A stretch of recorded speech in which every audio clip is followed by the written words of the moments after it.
வணக்கம் மக்களே, நான் உங்கள் பிரின்ஸ் ஏஎஸ்கே. இன்றைக்கி வீடியோவில் என்ன பார்க்க போகிறோன்னா, மை வி3 ஆட்ஸ் பற்றினா அப்டேட் தான் பார்க்க போகிறோம். மை வி3 ஆட்ஸில் 6 முக்கியமான அப்டேட் பற்றி தான் பார்க்க போகிறோம். அதனால் வீடியோவை ஸ்கிப் பண்ணாமல் முழுமையாக பார்த்து தெரிஞ்சுக்குங்க. உங்கள் டவுன்லைன்ஸ் எல்லாருக்கும் இந்த வீடியோவை ஷேர் பண்ணுங்கள், அவங்களும் தெரிஞ்சுக்கட்டும். இப்போ தான் நம்ம சேனல் வீடியோஸ்லாம் முதல் முறையாக பார்த்துட்டு இருக்கீங்கன்னா, நம்ம சேனலை சப்ஸ்கிரைப் பண்ணிவிட்டு பெல் ஐக்கானை கிளிக் பண்ணி ஆளுங்கிற சிம்பலை கொடுத்து வச்சுருங்க. நீங்கள் வி3 ஆட்ஸ் பற்றினா அப்டேட் எல்லாம் தெரிஞ்சுக்கணுன்னா நம்ம சேனலில் ப்ளேலிஸ்ட்டுன்னு ஒரு ஆப்ஷன் இருக்கும். அதை போய்ட்டு கிளிக் பண்ணி உங்களுக்கு தேவையான வீடியோஸை நீங்கள் பார்த்துக்க முடியும். இப்போ முதல் அப்டேட் என்னன்னு பார்த்தீங்கன்னா, பிளான் அப்கிரேட் சம்மந்தமாக தான். நிறைய பேர் பிளான் அப்கிரேட் பண்ணணும், எப்போ ஓப்பன் பண்ணுவாங்கன்னு சொல்லி கேட்டுட்டு இருந்தீங்க இல்லையா? ஸோ அவங்களுக்கு ஒரு மகிழ்ச்சியான செய்தி. ஸோ நான் ஒரு ட்ரெயின் கூட நிறைய பேர் நினச்சிக்கலாம். உண்மையிலே நம்மக்கிட்ட கேட்டாங்க. ஸோ கேட்டவங்களுக்கு இது பயனுள்ளதாக இருக்கும். ஸோ நிறையா நபர்கள் நம்பிக்கையோடு அடுத்தடுத்த கட்டம் நகரணும் அப்படின்னு நினச்சிக்கிட்டு இருக்காங்க. ஸோ அவங்களுக்கான வாய்ப்பு தான் இது. ஸோ நம்ம பேசிக் மெம்பராக மாறிட்டோம் அப்படின்னா அடுத்து சில்வர், கோல்டு, டைமண்டு, க்ரோனு எது வேணால் அப்டேட் பண்ணலாம். நமக்கு விருப்பம் இருந்தால் இன்னையிலேருந்து 8/5/2024 இருந்து பிளான் அப்கிரேட் ஆப்ஷன் இப்போது நமக்கு ஓப்பன் ஆகிடுச்சு. ஸோ யார் வேணால் விருப்பம் இருக்கவங்க, நம்பிக்கை இருக்கவங்க அப்கிரேட் பண்ணிக்கலாம். எனக்கு பேமெண்ட் வந்ததுக்கப்புறம் நான் அப்டேட் பண்ணிக்கிறேன் அப்படின்னு நினைக்கிறவங்க, அது அவங்க விருப்பம் மட்டும்தான். இதில் எந்த ஒரு கட்டாயமும் கிடையாது. நம்மளோட விருப்பம் இருக்கா, ஸோ பண்ணிக்கலாம். நான் பொறுமையாக பண்ணிக்கிறேன்னா பொறுமையாக பண்ணிக்கலாம். அடுத்து 2வது அப்டேட் பார்த்திங்கன்னா, ஸோ திடீர்னு ஹப் ஓப்பனிங்லாம் ஸ்டாப் பண்ணிட்டாங்க அப்படின்னோடனே எல்லாருக்கும் ஒரு பதட்டம் இருந்துச்சு.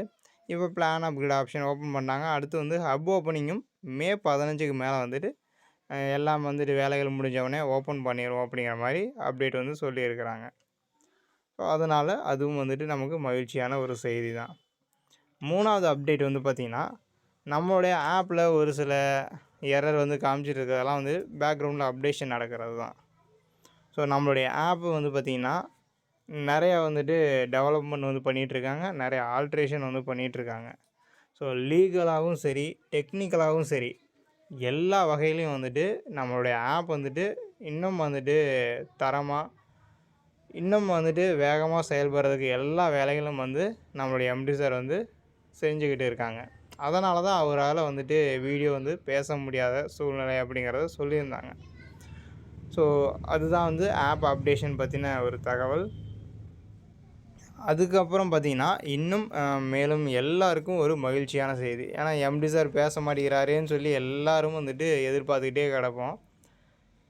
இப்போ இந்த சமயத்தில் எம்டி சார் என்ன சொல்லியிருக்காருன்னு பார்த்தீங்கன்னா, இனிமேல் டெய்லியும் ஒரு அப்டேட் ஆப்பை பற்றின விஷயங்களை நம்ம சொல்லுவோம் அப்படிங்கிறத சொல்லியிருக்கிறாரு. டெய்லியும் அவர் அப்டேட் வீடியோ போடுவோம் அப்படிங்கிறத சொல்லியிருக்கிறாரு. ஸோ அது எந்த வகையில் சாத்தியம் அப்படிங்கிறத நம்ம பொறுமையாக ஒவ்வொரு நாளும் பார்த்து தான் தெரிஞ்சுக்கணும். ஏன்னா ஜூன் 4 வரைக்கும் நான் தொடர்ச்சியாக வீடியோவில் பேசுவேன் அப்படிங்கிற மாதிரி எம்டி சார் அப்டேட் கொடுத்துருக்காரு.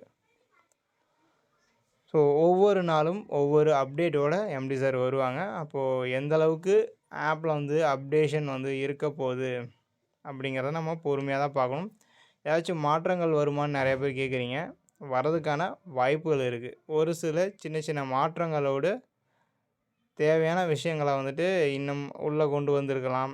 இல்லை ஒரு சில விஷயங்களை எடுத்துருக்கலாம். இந்த மாதிரி என்ன வேணால் இருக்கலாம். நம்ம சொல்லக்கூடாது இல்லையா? ஸோ நமக்கு முழுமையாக தெரியாமல் அரைகுறையாக ஏதாவது சொன்னோம்னா அது பின்னாடி பிரச்சனையாக தான் போகும்.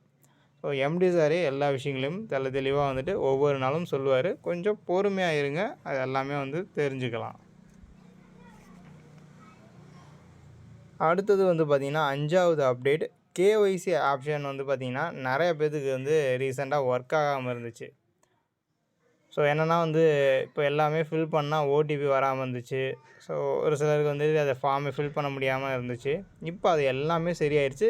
நிறையா நபர்கள் இப்போது கேஒய்சி அப்டேட் பண்ணிகிட்டு இருக்காங்க. அப்டேட் பண்ணாமல் இருந்தீங்க அப்படின்னா கேஒய்சி அப்டேட் பண்ணிக்கோங்க. ஏன்னா ஜூன் மாதத்துக்கு மேலே பேமெண்ட் போட ஸ்டார்ட் பண்ணிடுவாங்க. அதனால் முடிஞ்ச அளவுக்கு அப்டேட் பண்ணாமல் இருக்கவங்க கேஒய்சி அப்டேட் பண்ணி வச்சுக்கோங்க. அடுத்து 6வது அப்டேட் என்னென்னு பார்த்தீங்கன்னா, கேஒய்சி சம்மந்தமாக தான். இந்த கேஒய்சியை வச்சு ஒரு சிலர் தவறாக பயன்படுத்திகிட்டு இருக்காங்க. ஏன்னா இப்போ கேஒய்சி ஒர்க் ஆகாமல் இருந்த சமயத்தில் நிறைய பேர் வெரிஃபிகேஷன் பண்ணின்னு கால்லாம் ஒரு சிலருக்கு வந்திருக்கு. நிறைய சேனல்ஸ்லேயும் அந்த வீடியோலாம் வைரல் ஆகிட்டு இருந்துச்சு, பார்த்தேன் நானும். ஸோ கேஒய்சி அப்படிங்கிறது வந்து பார்த்திங்கன்னா நம்ம ஆப்பில் நாம் வந்து அப்டேட் பண்ணுறது மட்டும்தான். இதுக்கு வந்து கம்பெனி சைட்லேருந்து எந்த ஒரு காலும் நமக்கு வராது. நம்மளுடைய பர்சனல் இன்ஃபர்மேஷன் யாருக்கும் சொல்ல வேண்டிய அவசியமே கிடையாது. அதை வந்து தெளிவாக புரிஞ்சுக்குங்க. இது சம்மந்தமாக ஏற்கனவே நான் சொல்லியிருந்தேன். ஸோ யார் எந்த ஒரு டீட்டெயில் வந்து நம்மள்ட்ட கேட்டாலும் நம்ம வந்து சொல்ல வேண்டிய அவசியமே கிடையாது. அப்படி வந்து உங்கள்கிட்ட கேட்குறாங்க அப்படின்னா உங்களுடைய டீட்டெயிலை பயன்படுத்தி அவங்க தவறான விஷயத்துக்கு வந்து பயன்படுத்திடலாம். அதனால் உங்களுக்கு அந்த மாதிரியான கால் வந்துச்சுன்னா நீங்கள் தெளிவாக வந்து அவங்க டீட்டெயில் அட்ரஸ் எல்லாமே வாங்கிட்டு நீங்கள் போய் நேரில் போய் செக் பண்ணுங்கள். ஸோ மேக்ஸிமம் வந்துட்டு லோன் தரேன் அந்த மாதிரி வந்துட்டு நிறையா பேர் வந்துட்டு ஏமாத்துறதுக்கான வாய்ப்புகள் தான் இருக்குது. ஸோ அப்படிலாம் வந்துட்டு சும்மா வந்து கால் வரும். அதெல்லாம் நமக்கு கண்டுக்க வேண்டியதில்லை. ஸோ ஸ்பேம் கால்லாம் வந்துட்டு நிறைய பேருக்கு வந்துட்டுருக்கும். ஸோ அந்த மாதிரி இருக்கவங்கலாம் வந்துட்டு கொஞ்சம் சேஃபாக இருந்துக்குங்க.